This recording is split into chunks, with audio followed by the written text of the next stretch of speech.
Vamos a ver el contenido de la caja del termostato Oscar W. Manual de instrucciones de uso y funcionamiento,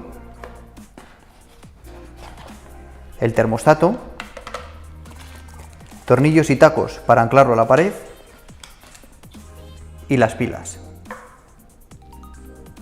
Vamos a conectar el termostato Oscar. Primer paso, lo que vamos a hacer es separar la base de lo que es la pantalla. Simplemente apretando con los dos dedos lo separamos. Tenemos la base que vamos a fijar a la pared y lo que es la pantalla, que simplemente en la parte trasera veremos que tenemos el alojamiento para colocar las dos pilas y una conexión negra que no utilizaremos nunca. Simplemente conectar las dos pilas.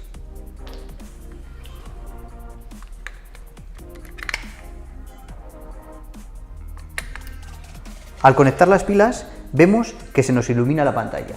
El siguiente caso es esperar a conectar la base. Una vez que tenemos la base fijada en la pared, vamos a proceder a conectar los cables. Simplemente, en cada una de las aperturas que tenemos, introducimos el cable, apretamos con un destornillador y el otro cable, fijamos con el destornillador y ya tendríamos conectado los cables de unión desde la pared a la caldera. Posteriormente lo que vamos a hacer es volver a colocar la tapa de color blanco y simplemente con el destornillador volvemos a fijarla. Ahora vamos a colocar la pantalla. Para colocar la pantalla tenemos que colocar primero las pilas, fijándonos en el dibujo de la parte posterior.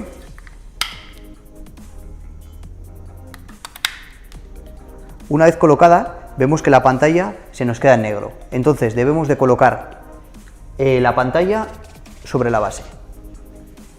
Simplemente apoyándolo, presionamos y vemos que al presionarlo ya nos aparece la temperatura y todas las funciones que presenta nuestro termostato.